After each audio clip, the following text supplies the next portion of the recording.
Sorry, guys. My phone kind of filled up on storage, so I gotta make this a little quicker because I gotta get rid of some videos and yeah, I gotta get rid of some videos, sadly. But we left off with 13 explaining that the fog is very, very frightening to some people because they can see some very convincing illusions and they may feel something that they actually don't touch. And 13 goes on to mention that this fog also gives people the ability to have physical things done to them in their mind. And Aizawa says, "That is enough, 13. I can take it from here." And she goes, "Okay." And everybody just listens to Aizawa to explain it. And he says, "Izumi, Midoriya, Jigsaw." And he says that, and everybody, all the heroes know exactly what he's talking about. All the civilians are like, "Who?" And he says, "There was a child who lost her mother 11-ish years ago. 11, 15, 11, 12 years ago. And she was a 15-year-old. And her mental age regressed because of the loss of her dearest mother.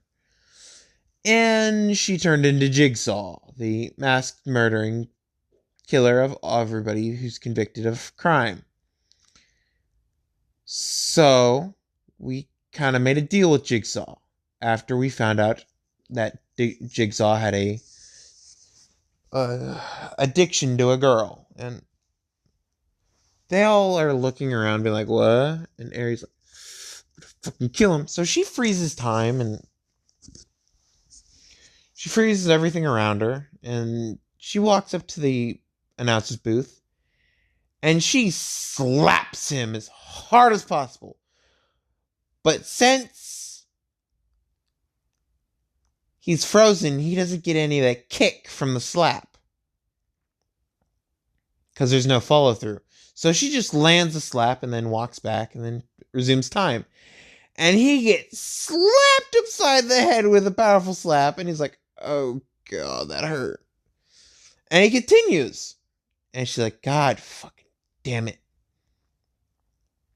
So he finishes off explaining the horror aspect of her quirk and how her quirk mutated and evolved. And everybody's like, "So quirk evolution is real?" And he goes, "Yes, and I've personally seen it. All the women in the 1A class had their quirk evolved to add a immortality bit, but their personality takes the hit for it." And one of the people asked what happened to their personality, and he goes, "They're more sadistic." And they take all their sadistic tendencies out on Izumi because she's a full-blown masochist.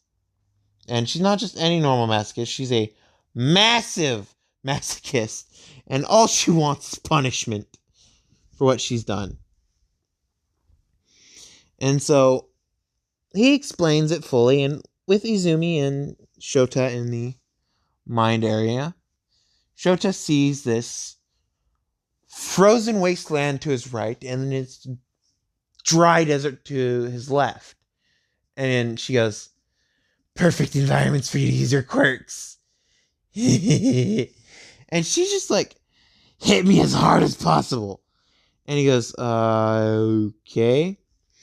I reject your reality and substitute my own." And she's like, "Oh, fucking Christ." And the entire scenery changed to what he wanted. He wanted the stadium and a fair fight between them. So her strength matches his strength, and she has his exact quirk. So she's immune to fire and ice. And she starts whining and complaining, like, "Come on, I just want to get hit by ice and fire at the same time. Come on." And she starts crying anime tears and whining and complaining constantly. And he goes, "When we're done fighting, I promise I'll join one of your torture sessions and do it."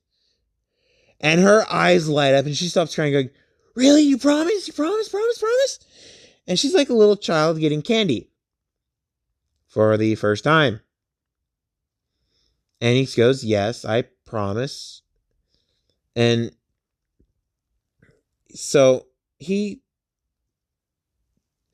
starts fighting her, and he doesn't win because she's so much more in depth with fighting than he is, because of the 10 months she was a Jigsaw and the many more years she had experience of life over him.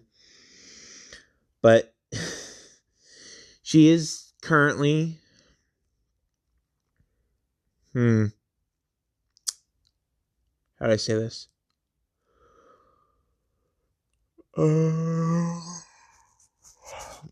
She's currently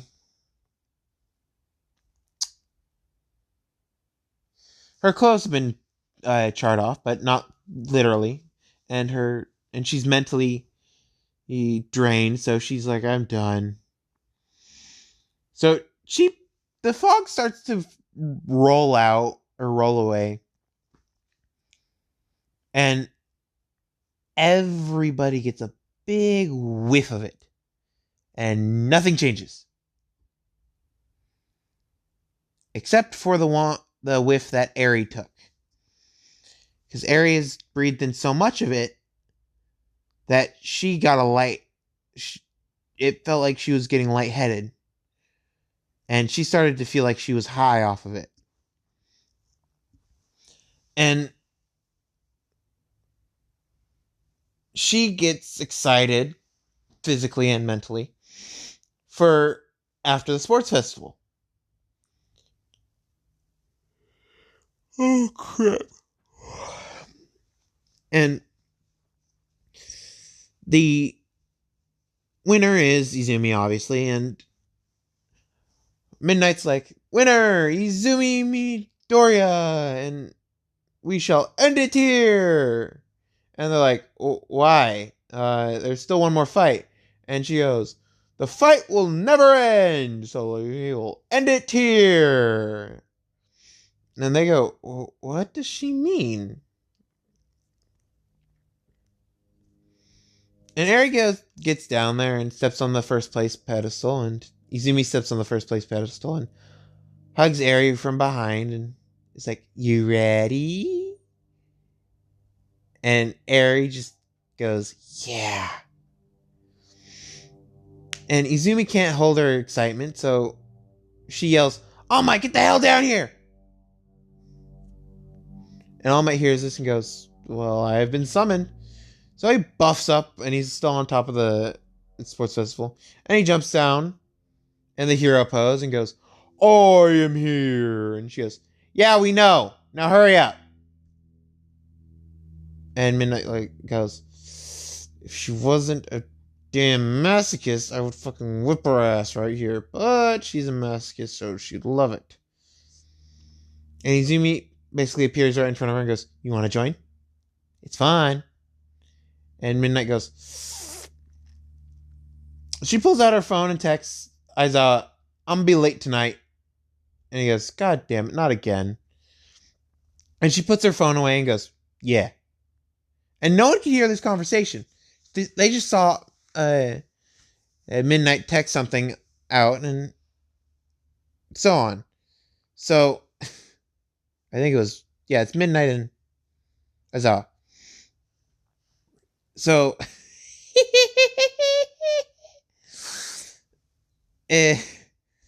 so All Might gives them, they kind of expected them to win, so they kind of got 2 gold medals and they got 1 gold medal and split it in half and say, you both are number 1, and since we are too poor to get 2 gold medals, you get 1 gold medal, split in half.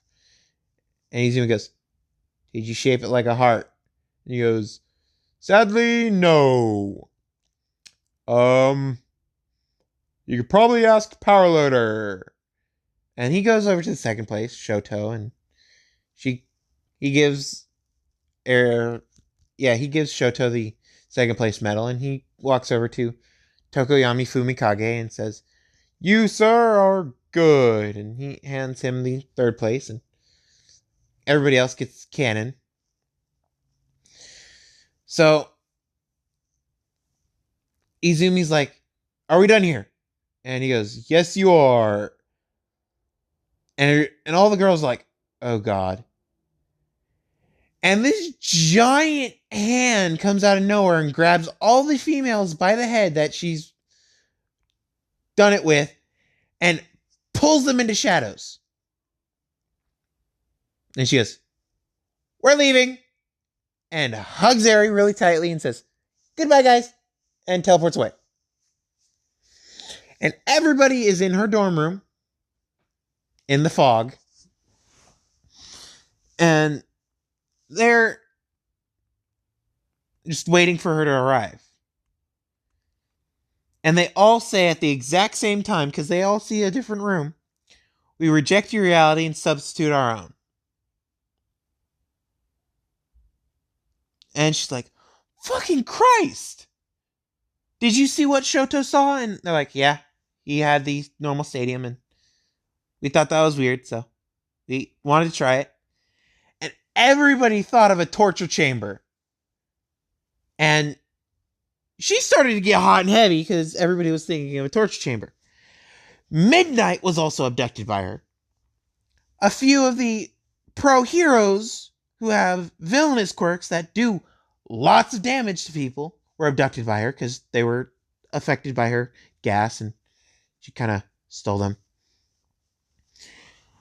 Everybody in the stadium was kind of affected, except for one character who's already been affected and is currently changing. And so they go to bed. Next day, they wake up and Aizawa goes, "Okay, everybody."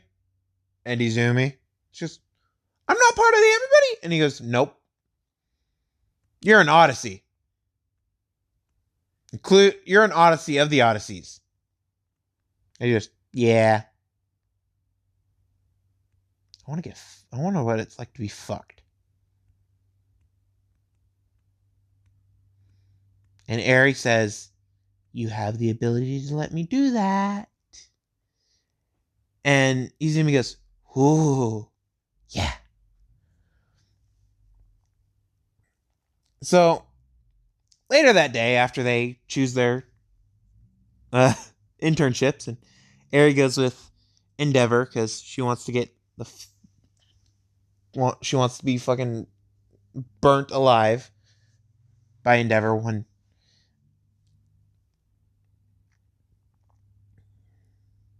So Endeavor accepts her because if he turns her down, she's just gonna come anyway. So he kind of has to, and someone else goes to Gran Torino, and Gran Torino's expecting a male, but he gets a female, and he's like, "What?" And this female thinks that they're still a male because they still have the thing to do it with, but they also have boobs, so they're technically not entirely a male.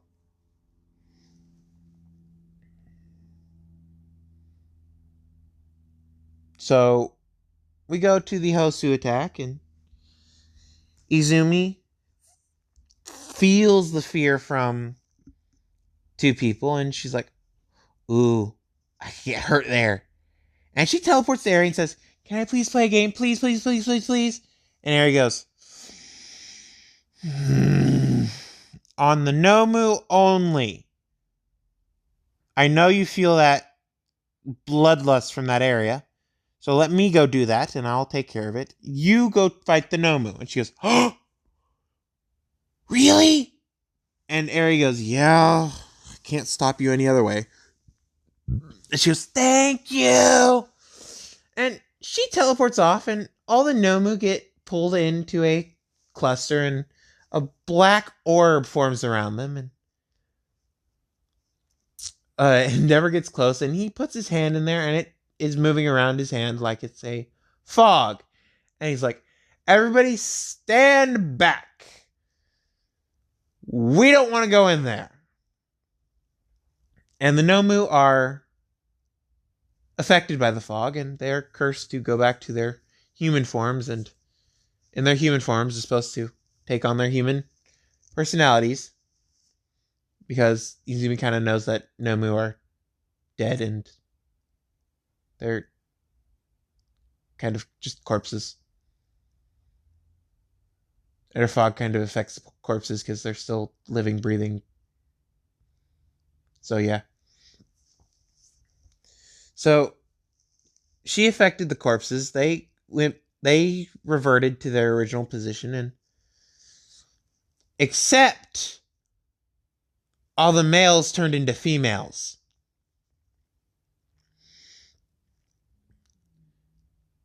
So she looks at the males that are turning into females, and she's like, oh, okay. There were 3 males and 1 female in that group. I know all the Nomu in the anime were males, but I'm just putting that in there. So she sees the males turn into females, and she's like, oh, so it worked. Okay, I wonder what it's like to be gangbanged. And she thought about this, and the other 3 show up, and 5 minutes later in the real world, Izumi is satisfied with her experience of being gangbanged, and she lets the Nomu go. And people fall out, and they're currently stripped naked. And Endeavor runs over and checks to see if they're alive, and they're alive. Oh, crap. And Izumi teleports next to Endeavor and says they were just corpses and they were living, breathing creatures, so I affected them with my gas. And my gas, or fog, whatever you want to call it, made them into this. They're back to what they were originally. And Endeavor looks at her like, what? And she goes, they're back. That's all you need to know, is they're back. It might be a little woozy, might not know who they are for a few days, but they're back. And when they come completely back, send them to UA. I can help. And he goes, okay. He's still scared of Izumi, and he goes, okay, I will do that. And she goes, good, because if you won't, I'll turn you into a girl. And she gets a big grin on her face. And he goes, I'll do that, definitely. And so Izumi teleports to Eri, and Eri's cleaned up Stain because she kind of kicked him really hard while he was frozen and knocked him out because of how much pain that she gave him. And she looks over and sees that Ida and Native are currently dying, and she calls over Izumi and says, does the fog completely work? And Izumi goes, yeah, I can cure the Nomus too. By the way, he's almost done. And she goes, ooh. Okay, so let's just take these guys to the hospital. And Izumi goes, wait, I gotta heal Native. Or you can heal Native, because mine will just turn him into a female. And Eri goes, sure, let's do that. So Eri heals Native, and they take both of them to the hospital. And I'm going to end it there. If you guys could identify who I turned into a female, I will give you 1,000 points on Discord. Because I'm currently the only billionaire on Discord. I'm the only billionaire on Discord. And you can get a ship ticket on the Discord store, and you can get a